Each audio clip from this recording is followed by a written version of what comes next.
انسان کو اپنی زندگی حقیقت کے آئینے میں گزارنے کی کوشش کرنی چاہیے۔ بہت ساری خوش فہمیوں سے، بہت ساری غلط فہمیوں سے اور بہت سارے دعووں سے اپنے آپ کو بچا کے رکھنا چاہیے۔ اللہ تعالیٰ کی رحمت پر امید رکھنا، نبی پاک صلی اللہ تعالیٰ علیہ وسلم کی شفاعت کی امید رکھنا، نیک اور صالحین کی نسبت کی امید رکھنا، یہ برا نہیں، یہ بڑا ہی بہترین ہے، یہ بڑا ہی خوبصورت عمل ہے، اس کی بہت ساری برکات ہیں۔ لیکن کسی غلط فہمی کا شکار ہو جانا اور یہ ساری امیدیں وابستہ کر کے یا ان ساری باتوں کو پیش نظر رکھ کے بے عمل ہو جانا، اپنی زندگی کو امور خیر سے پیچھے کر لینا، یہ نہ صرف یہ کہ قابل تحسین نہیں بلکہ یہ قابل توجہ ہے، اس کی اصلاح کی ضرورت ہے۔ قرآن مجید سورہ بقرہ سے جو آیہ کریمہ میں نے تلاوت کی ہے، اس میں اللہ تبارک و تعالیٰ نے اسی بات کا ذکر اہل یہود کے لیے فرمایا ہے۔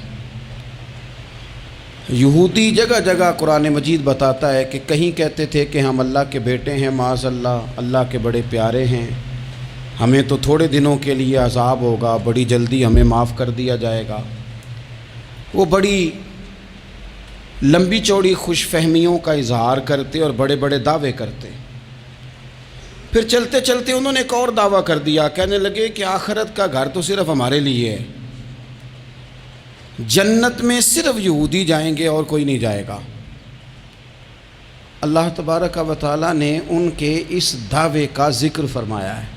یہ دیکھیں دعویٰ کتنا بڑا ہے کہ آخرت کا گھر تو صرف ہمارے لیے، فقط ہمارے لیے۔ مسلمان یہ دعویٰ نہیں کرتے۔ نبی پاک صلی اللہ تعالیٰ علیہ وسلم نے جب اس بات کا اظہار کیا ہے تو اس طرح کیا ہے، فرمایا جنتیوں کی 120 صفیں ہوں گی اور 80 میری امت کی ہوں گی۔ لیکن یہ بھی فرمایا کہ باقی لوگ بھی تو ہوں گے نا، ان کی 40 صفیں ہیں لیکن جنت میں دوسرے پچھلے لوگ بھی موجود ہوں گے۔ یہ دعویٰ نہیں کیا کہ صرف مسلمان جائیں گے، ان سے پہلے جو نبی اور ان کی ایماندار اور نیک امتیں گزری ہیں ان میں سے کوئی جنت میں ہی نہیں جائے گا، یہ نہیں فرمایا۔ لیکن یہ اس طرح کے دعوے بعض لوگ کرتے ہیں اور سنائی دیتے ہیں۔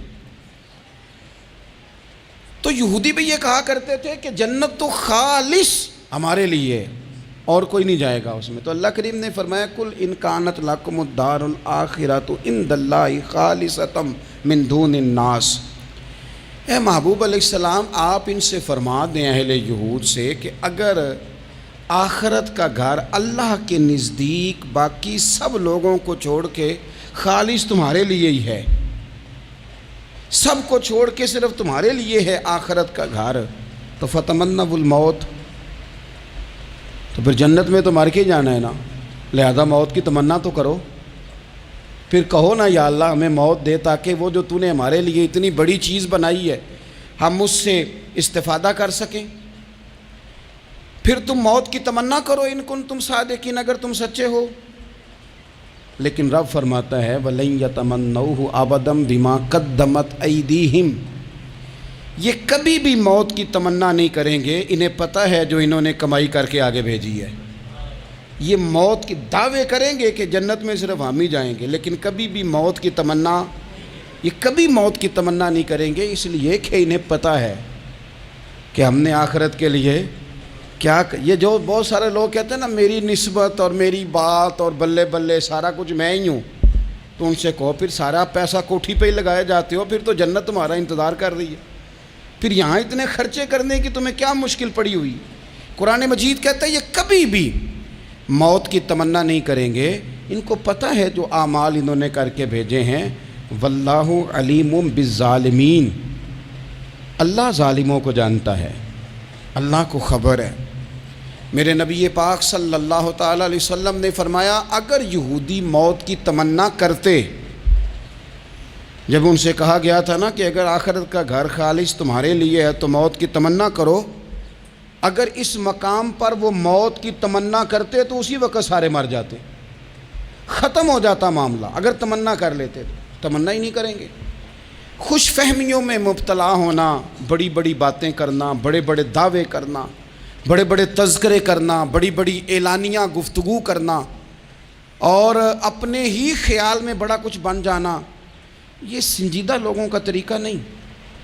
میں نے کچھ آستانے اپنی آنکھوں سے دیکھے، وہ کہتے ہیں جناب ہمارے حضرت کی نسبت اور حضرت ساتھ بیٹھے مسکرا رہے ہیں، اتنی دیدہ دلیری تو نہیں نہ ہونی چاہیے۔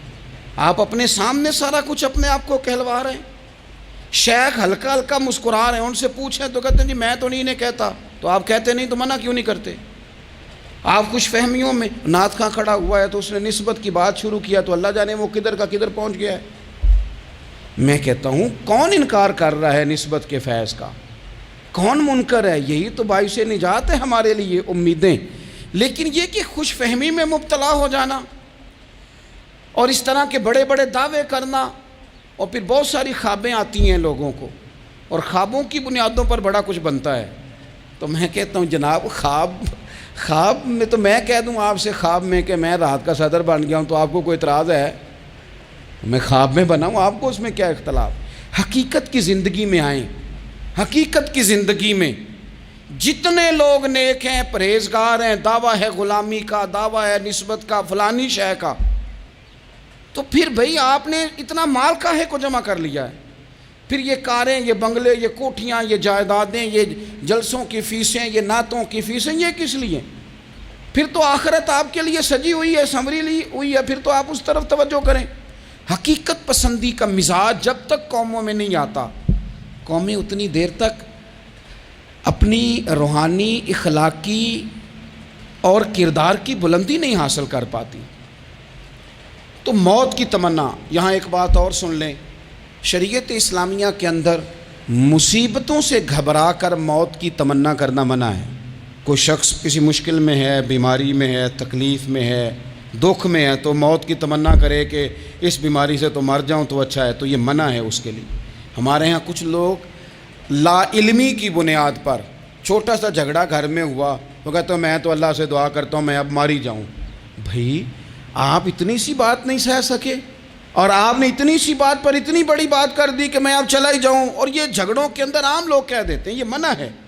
نبی پاک صلی اللہ تعالیٰ علیہ وسلم نے اس سے منع فرمایا، بلکہ مسلم شریف میں فرمایا کہ اگر تم نے کبھی دعا کرنی بھی ہو کسی وقت تو ان لفظوں سے کر سکتے ہو کہ یا اللہ جب تک میرا زندہ رہنا میرے حق میں بہتر ہے، مجھے دنیا میں رکھ، اور جب میرا یہاں سے چلے جانا تیری حکمت کا تقاضا ہے اور میرے حق میں بہتر ہے تو پھر مجھے ایمان کے ساتھ لے جا، پھر تو مجھے لے جا۔ تمنا موت کی کرنا اور مصیبتوں سے گھبرا کر کرنا، اور بھائی مشکلات میں جینا تو حسن ہے۔ اصل میں نا جس کی جان تھی نا اس کے نام نہیں نہ لگائی ہم نے کبھی بچوں کے نام لگا دی، کبھی کاروبار کے نام لگا دی، کبھی دوستوں کے نام لگا دی، پھر وہ بے وفا ہوا تو مرنے کو جی چاہا، وہ بے وفا ہوا تو مرنے کو جی چاہا، اس نے تنگ کیا تو مرنے کو جی چاہا۔ النبی اولیٰ بالمؤمنین من انفسہم، اللہ فرماتے ہیں تم نہیں جان کے مالک، میرا نبی تمہاری جانوں کا مالک ہے۔ جان پاوے نہ جان میرے محبوبہ، میں تے لگیاں توڑ نبھیساں، رات تیرے وچ رول کے مرساں، تے قدم نہ پچھاں ہٹیساں، شہر تیرے دے ٹکڑے منگساں، تے تیرے کتیاں دے قدم چمیساں، آزم اے جان امانت تیری، تو جدوں منگ سیں میں پیش کرے ساں۔ یہ تو کسی اور کی ہے، ہماری ہے نہیں۔ تو بہت سارے لوگ گھبرا کر ہو بڑی تکلیف آ گئی، بھئی آپ جلدی نہ کریں، بالکل جلدی نہ کریں، آپ حوصلہ پیدا کریں، اور جیا تو جاتا ہی مشکل میں ہے۔ اقبال نے کہا تھا کارِ جہاں دراز ہے اب میرا انتظار کر، یہ زندگی لمبی ہے، یہ مشکلات سے ہو کر کے گزرتی ہے، اس میں مد و جزر رہتا ہے۔ تو شریعت اسلامیہ میں منع ہے موت کی تمنا کرنا، موت کی خواہش کرنا، بلکہ نبی پاک صلی اللہ تعالیٰ علیہ وسلم نے تو یہاں تک ارشاد فرمایا کہ تم موت کی تمنا نہ کرو، اس لیے کہ اگر تم برے ہو اور زندہ ہو تو ہو سکتا ہے زندگی میں اللہ تمہیں توبہ کی توفیق دے دے، اور اگر تم اچھے ہو تو پھر بھی موت کی تمنا نہ کرو، اس لیے کہ اچھے ہو تو تمہاری اچھائی میں روز برکت ہی ہو رہی ہے، لوگوں کو فائدہ ہی ہو رہا ہے، خیر ہی بٹ رہی ہے۔ تمنا موت